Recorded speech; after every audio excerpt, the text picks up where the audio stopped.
Ya, untuk berbincang pagi hari ini kita akan berbincang bersama Bapak Hans Kue, co-founder dari Pasar Dana. Selamat pagi Pak Hans. Ya, selamat pagi. Baik, terima kasih sudah bergabung sama kami Pak Hans di Market Buzz kali ini. Semoga sehat selalu Pak Hans. Pak Hans, kalau kita bicara mengenai apa yang kemudian terjadi antara Amerika Serikat dan juga China mengenai kesepakatan tarif impor dari China kepada Amerika Serikat, pejabat AS dan juga Tiongkok sepakat untuk mengupayakan perpanjangan gencatan senjata tarif 90 hari mereka. Sinyal ini apakah kemudian akan mengarahkan ke ketidakpastian lagi Pak Hans menurut Anda? Ya, sebenarnya Tiongkok ini tidak mudah ya untuk deal dagang juga dengan Amerika gitu ya. Dan sebenarnya dari awal kita juga melihat bahwa untuk deal dua negara besar ini akan panjang dan cukup lama ya karena kepentingannya cukup banyak ya antara dua negara ini. Jadi ketika yang terjadi ini selalu adalah perpanjangan-perpanjangan untuk menghindari tarif yang terlalu ekstrim ya, yang melumpuhkan sebenarnya untuk dua negara tersebut ya. Jadi ketika Amerika mengenakan tarif tinggi, yang terjadi barang Tiongkok nggak masuk, akhirnya terjadi kelangkaan barang di Amerika karena banyak sekali barang-barang Tiongkok itu yang masuk ke Amerika.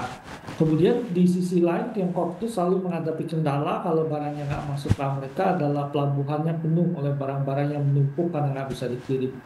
Nah, Donald Trump menyadari sekali ya bahwa perang tarif dengan Tiongkok sekarang ini udah beda sekali dengan eh, Trump jilid satu ya, di mana waktu itu Tiongkok benar-benar tertekan ketika mereka mengenakan tarif tinggi. Hari ini udah berubah ya, Tiongkok punya profil perdagangan yang lebih luas dan mereka mengirim ke banyak negara, tetapi Amerika tetap dominan di sana.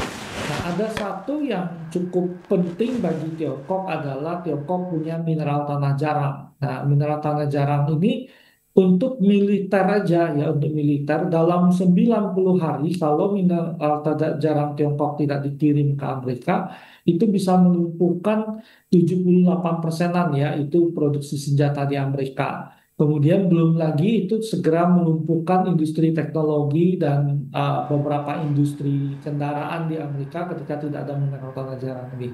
Nah, ini yang menyebabkan kalau kita lihat sebenarnya perang tarif ini tidak akan berujung pada tarif tinggi sebenarnya ya, tetapi pasti pending penambahan 90 hari kemudian nego lagi gitu ya, sampai ketemu satu kesepakatan gitu.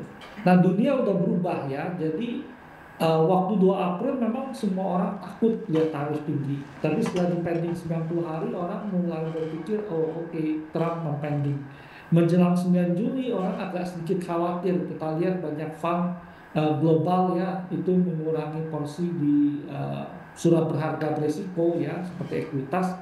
Tapi setelah dipending ke 1 Agustus, pasar merubah pemikirannya ya. Di Wall Street mereka mengatakan takut trade ya, Trump always chicken out ya, untuk ketika market merespon negatif tarif yang dia kenakan, Trump segera mundur dan merubah pemikirannya gitu.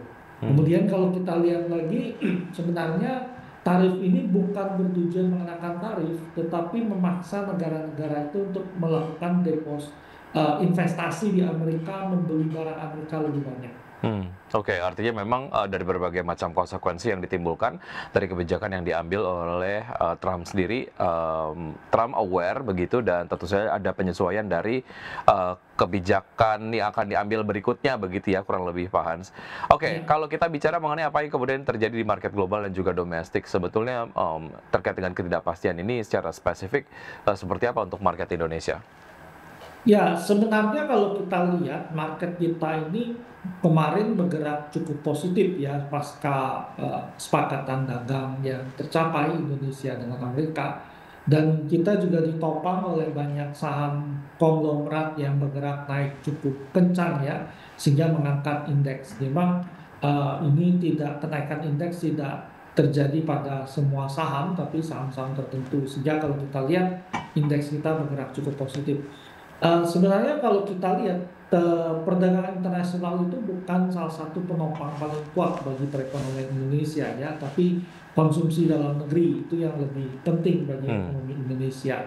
Dan saat ini memang terlihat konsumsi itu kelas menengah ke atas cukup kuat ya, tetapi kalau kita lihat di kelas menengah ke bawah ekonominya mungkin mulai ada sedikit masalah di sana ya. Jadi fenomena seperti Rojali itu ya memang Hmm, terjadi gitu ya, sehingga kalau kita lihat dampak perang dagang mungkin nggak besar pada ekonomi kita harusnya, apalagi setelah ada deal tarif tadi gitu ya.